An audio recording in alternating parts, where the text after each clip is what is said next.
such thing as the sun, at least not for as long as I had been alive. Instead, a colossal white sphere hung motionless at the center of the sky, shining even through the darkest nights. The people called it the spirit moon. According to legend, 1,000 years ago, the heavens split apart and the realms of the living and the dead collided. People lost their sanity, while unseen creatures reduced entire cities to ruins. From that catastrophe, only one hope remained: the sacred spirits. The first priests who could perceive spirits discovered the only creatures capable of sealing them away. Spiders. Not ordinary spiders, but sacred spiders, born with different numbers of heads, each possessing the power to imprison wandering souls. One-headed spiders were the most common. Two-headed spiders could seal lesser spirits. Three-headed spiders were entrusted with the souls of fallen warriors. Four-headed spiders belonged to the nobility. Five-headed spiders carried the wisdom of sages. Six-headed spiders were reserved exclusively for the temple guardians. Seven-headed spiders existed in the possession of only a handful of people across the entire continent. But eight-headed spiders? No. Eight-headed spiders belonged only to legend, because once every 1,000 years, only one was ever born. And by fate's cruelest joke, that spider chose me. Easy, I whispered softly.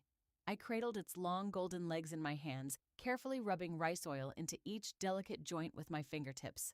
All 8 pairs of eyes turned toward me at once. Every head had its own personality. One always appeared calm, another constantly watched its surroundings. One kept its eyes closed almost all the time, and the smallest head, whenever it grew bored, it would playfully try to nibble on my fingers. I smiled. Behave yourself today. The tiny head let out a quiet grumble, almost as if it understood. A heartbeat later, all 8 heads released the same gentle chirping sound in perfect harmony. Only I could understand what it meant.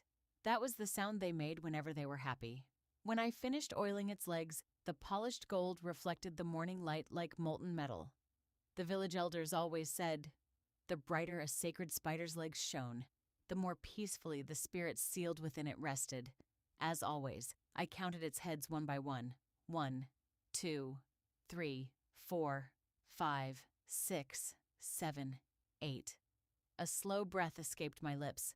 I did this every single morning because I possessed the rarest creature in the world. And perhaps the most dangerous one as well. Then came my least favorite chore, cleaning its nest. The droppings of an 8-headed sacred spider were nothing like those of ordinary spiders. They carried the sharp scent of metal. The priest claimed it was the lingering trace left behind by the imprisoned spirits. Holding my breath, I cleaned every corner of the nest. I removed the old webs beneath it, carefully spun fresh strands into place. Finally, I placed several live sand beetles before it. All 8 heads lunged at the prey in perfect unison. I never grew tired of watching it hunt, because the stronger it looked, the greater my chances of winning the sacred spirit selection. Only 14 days remained before the tournament. The entire town buzzed with preparations. Children walked proudly beside their sacred spiders. Priests wandered the streets offering blessings and reciting ancient prayers. The marketplace had transformed into little more than rows of stalls selling spider feed and supplies. The entire kingdom waited for a single day, the sacred spirit selection. The victor earned more than the title of champion. The victor gained the right to enter the temple's forbidden level. Deep within it rested the sacred scroll, a relic that would reveal itself to only one person, once every 100 years. One wish, one ritual, one miracle. Some wished for unimaginable wealth.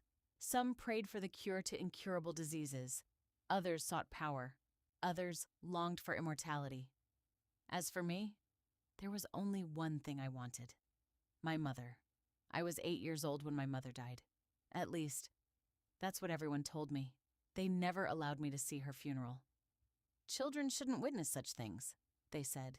I never learned where she had been buried or how she had died. The only thing she left behind was a small diary I discovered beneath her bed. Its first pages were ordinary enough. Recipes, old memories, the story of how she met my father, the day I was born. But the final pages, they were different. It was as though someone else had written them. If you're reading this, don't believe me. They will be watching you. If the 8-headed one is born, do not let anyone take it from you. And there, The diary simply ended. For 12 years. I had read those same pages every single night. For 12 years. I had asked myself the very same question. Who are they?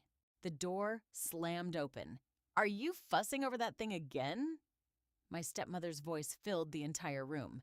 She dropped the basket of laundry onto the floor and grimaced at the spider. I wish you'd spend half as much time on the house as you do on that creature. I stayed silent. If I answered, the argument would only drag on. We're out of rice, she said. Go into town. I nodded. Just as I reached the door, she called after me. And don't waste your money on that monster's food again. A bitter laugh echoed in my mind. My money? For the past 12 years, every coin I'd ever earned had gone to my spider. Because if I lost it, I believed I'd lose my mother forever. As I stepped into the courtyard, I saw Katrina. She was sitting beneath the old tree in the garden. A small black spider rested quietly in her lap. It had only one head. Ordinary. Unremarkable. But something about it felt strange. It wasn't looking at me. It was staring at my spider. The two spiders watched each other in complete silence. Then, Katrina smiled faintly. It's beautiful, she said. I wish mine looked like that.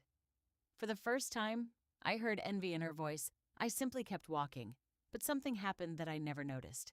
The moment I turned my back, Katrina's one-headed spider released a thin strand of black silk toward mine. The thread shimmered for only an instant, then vanished. Without noticing a thing, I continued toward the town. Behind me, for the very first time, my 8-headed spider began to writhe with unexplained unease. The town square was more crowded than ever. As the sacred spirit selection drew closer, people abandoned their ordinary lives, devoting every waking moment to their spiders. Dozens of sacred spiders wandered across the square. One-headed, two-headed, three-headed. Some rested proudly on their owner's shoulders. Others crawled slowly across the stone streets. Children admired each other's spiders with wide-eyed wonder. Adults, however, silently measured one another. This competition wasn't about friendship. It was about rivalry. I kept my head down, hoping to pass unnoticed. I hadn't brought my 8-headed spider with me. I didn't want anyone seeing it in public because everyone knew. There was only one 8-headed spider in the entire world, and it belonged to me. Fresh rice oil, new harvest sacred rice, spirit herbs, compass mushrooms. The cries of the merchants echoed across the marketplace. Then, an old man caught my attention. He had set up a tiny stall. There was only a single bottle on display. The oil inside looked different from the others. It shimmered with a brilliant golden glow. I stepped closer. That's not ordinary rice oil, I said. The old man looked up at me. For a long moment, he said nothing. His eyes studied my face as though searching for something long forgotten. Then he whispered, So? You're really alive. I frowned. What do you mean? He didn't answer. Instead, he picked up the bottle and held it out to me. Take it. I can pay for it. No, it's not for sale. I blinked in surprise. Then why are you giving it to me? A faint smile crossed his weathered face. Because it's finally time for it to return to its rightful owner. A chill ran down my spine. Its owner? The old man gave a slow nod. Your mother. Before he could finish, Hey! A loud voice thundered from behind me. One of the town guards seized the old man by the arm. You again? How many times do we have to tell you? You're forbidden from setting up a stall here. The old man didn't resist. He simply looked at me. There was something unsettling in his eyes. Fear. As the guards dragged him away, he shouted one last time. Don't use the oil tonight. No matter what happens, do not use it tonight. One of the guards covered his mouth and pulled him into the crowd. No one in the marketplace even turned to look, as though scenes like this happened every day. I remained standing there, staring at the bottle in my hand. Etched into the glass was a single symbol written in an ancient script, an 8-legged spider, and beneath it, one word, Guardian.